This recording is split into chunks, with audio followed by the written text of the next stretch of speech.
Assalamualaikum warahmatullahi taala wabarakatuh. Selamat sejahtera pada malam ini. Tuan-tuan, tolong share, tolong like, tolong subscribe. Zahid dilepas tanpa dibebas bagi semua 47 pertuduhan. Timbalan Perdana Menteri Zahid Hamidi dibebas tanpa dilepaskan. DNAA discharge not amounting to acquittal untuk 47 pertuduhan rasuah, pecah amanah dan penggubalan wang haram membabitkan dana Yayasan Akal Budi. Hakim Mahkamah Tinggi Kuala Lumpur Colin Lawrence Sequeirah kini Mahkamah Rayuan membenarkan DNAA dipohon oleh Timbalan Pendakwa Raya Muhammad Dusuki Mukhtar. DNAA membuka kemungkinan Zahid boleh didakwa semula pada masa hadapan jika pendakwa ingin menyemak semula perkara itu. Peguam Hashim Teh Pok Tek bagaimanapun supaya Presiden UMNO diberikan pembebasan penuh. Memintalah. Sebelum itu pada prosiding pagi tadi Muhammad Dusuki yang juga Ketua Bahagian Rayuan dan Pembicaraan AGC menggariskan 11 alasan bagi menyokong permohonan agar Timbalan Perdana Menteri itu dilepas tanpa dibebaskan bagi kesemua pertuduhan. Okey, now kita tengok kepada kenapa apa yang dikatakan 11 alasan tersebut. Sebelum kita pergi 11 alasan, saya kena check dahulu. Sekejap.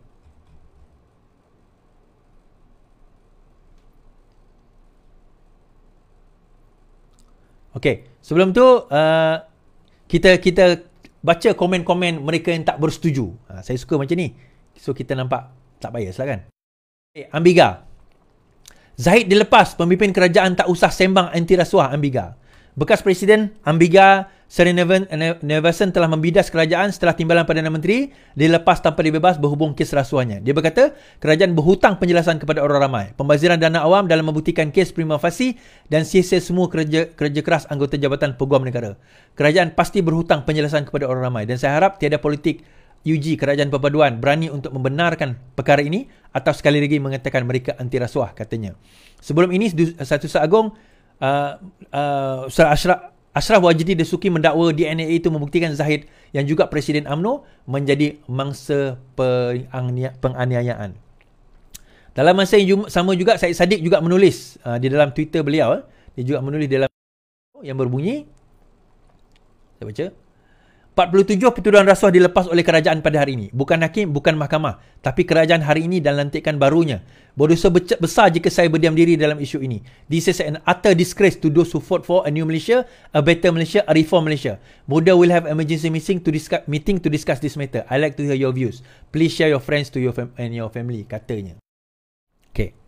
Now, persoalan tentang kes Zahid ini, saya pernah juga bahaskan sebelum ini dalam kes UKSB, dalam kes UKSB sebelum ini tahun 2022, dan kenapa Zahid dibebaskan daripada kes tersebut. Dan pada waktu itu yang memerintah adalah Kerajaan Perikatan Nasional. So saya tak emosional, malah saya ada video yang saya akan tunjukkan sebentar lagi di mana saya mengulas tentang kes tersebut. So malam ini insya-Allah saya akan mengulas juga tentang kes yang saya sebutkan berkenaan dengan kita bercerita tentang what do you call that, akal budi ini dan apa sebenarnya yang berlaku. So kes ini insya-Allah saya akan bawa supaya tuan-tuan nampak apa sebenarnya kes tersebut dan bagaimana Zahid boleh dibebaskan dan kenapa dia dibebaskan dan kenapa DNAA yang diletakkan dalam kes ini dan bukannya ialah didapati bersalah atau sebagainya lah. Sebelum kita bercerita panjang, kita kena faham satu perkara. Kes akal budi ini adalah kes melibatkan Yayasan Akal Budi Zahid. Okay, itu yang pertama. Kemudian kes ini telah pun dibicarakan dan dia ada 3 peringkat mahkamah jenayah ni. Yang pertama prosecutor stage, kemudian prima facie, lepas itu defense. Sekiranya ada prima facie, maka akan dipanggil pembelaan. Okey, itu prosedur di dalam mahkamah jenayah. So dalam kes Zahid pada peringkat awalnya, mahkamah mendapati bahawa terdapat prima facie. Jadi dipanggil untuk membela diri. Prima facie ini bukanlah mengatakan bahawa dia bersalah. Prima facie ini cuma mengatakan bahawa terdapat kes. Tuan-tuan boleh tolong share lagi tak siapa yang nak dengar pasal kes Zahid ni? Cuma dia kata bahawa ada kes yang perlu didengar. Okey, nampak gayanya daripada pihak pendakwaan macam ada kes, macam ada benda yang macam boleh percayalah kita kata. Tapi nak kena panggil pembelaan. Tugas pembela adalah meragukan kes pendakwa raya. Itu tugas dia. Dia bukan nak kena datangkan dengan bukti dia tidak bersalah sebagainya. Tugas pendakwa raya adalah mendatangkan keraguan. Sebab itu untuk mendapati seseorang bersalah di dalam satu-satu kes jenayah, mestilah melangkaui apa orang kata Melangkaui keraguan munasabah dipanggil. Beyond reasonable doubt.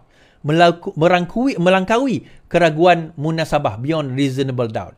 Jadi akhirnya, mahkamah telah membenarkan representasi. Nah, sebelum kes pembelaan itu tamat, ini tak ada bersalah atau tidak, belum lagi bersalah atau tidak. Sebelum kes itu tamat, representasi dihantar kepada Peguam Negara dan Peguam Negara mengatakan bahawa ia terdapat ada something wrong dengan kes dan ada something wrong dengan apa orang kata kaedah siasatan dan juga bukti-bukti yang dibawa dan juga keraguan yang dibawa oleh Peguam Bela Zahid. Daripada representasi tersebut, akhirnya mereka memohon kepada mahkamah untuk melepas tanpa membebas. Discharge not amounting to acquittal. Erti kata apa?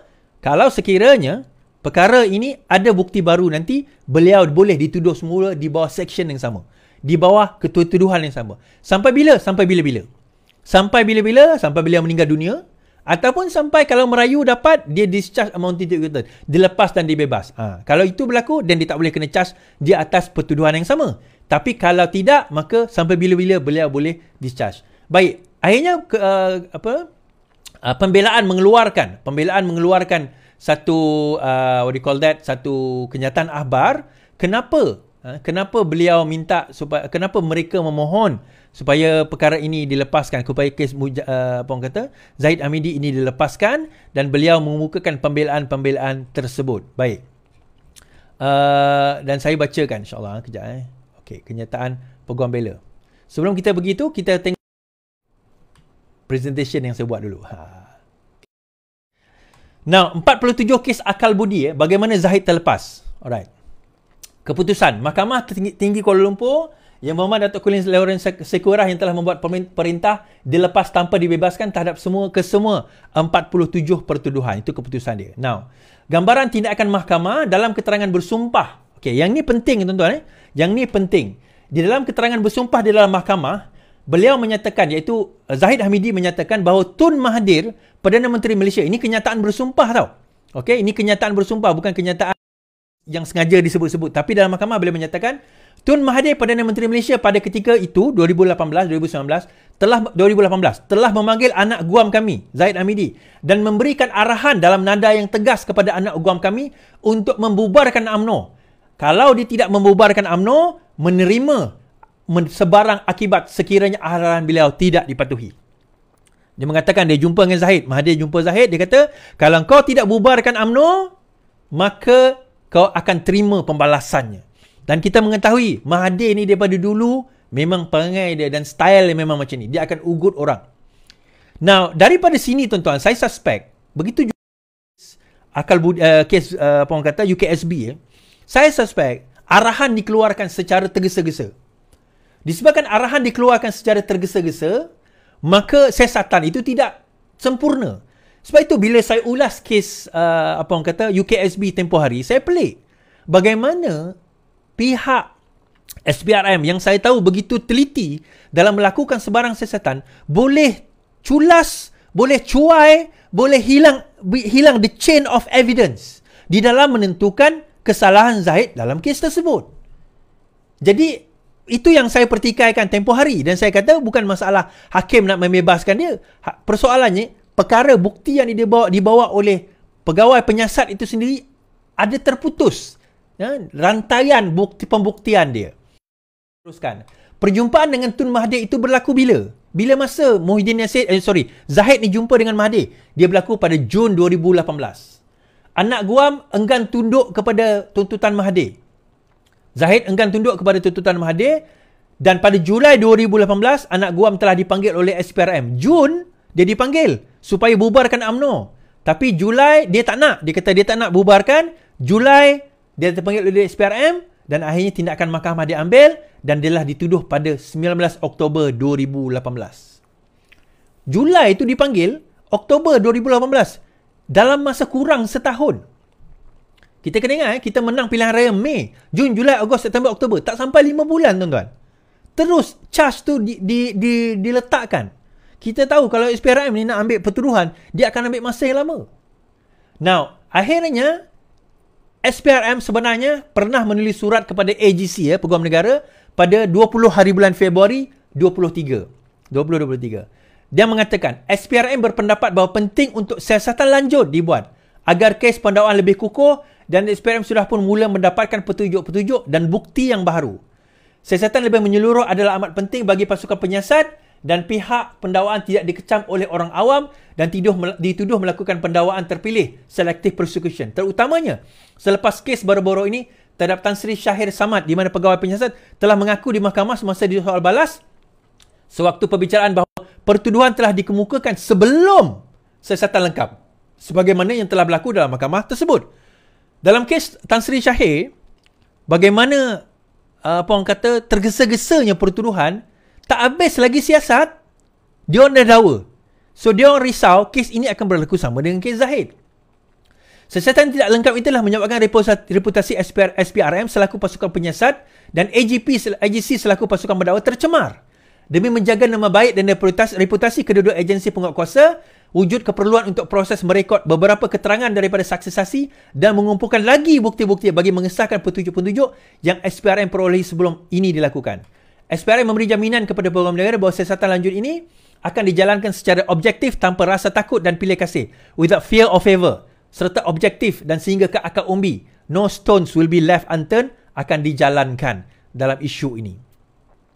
Jadi kalau kita nampak di sini sebenarnya AGC sendiri mengatakan bahawa ada kemungkinan kes Zahid ini melibatkan siasatan yang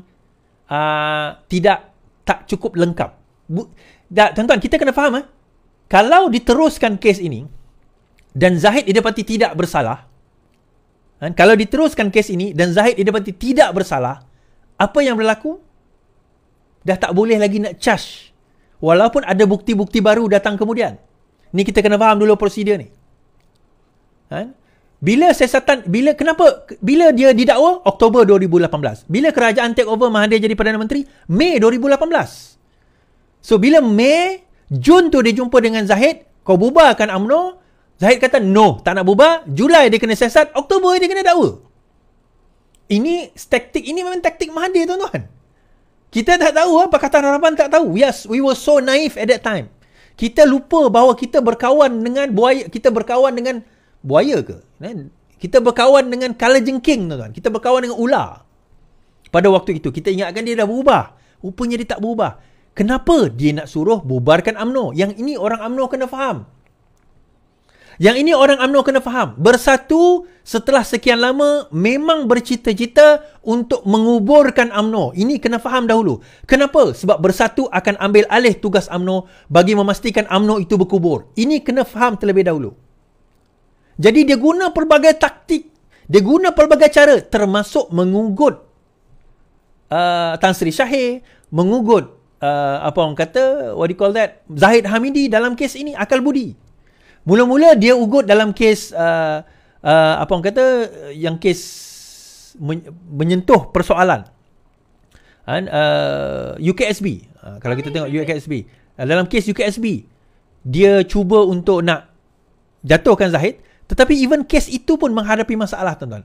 Masalahnya apa? Masalahnya adalah pembuktian itu berat sebelah.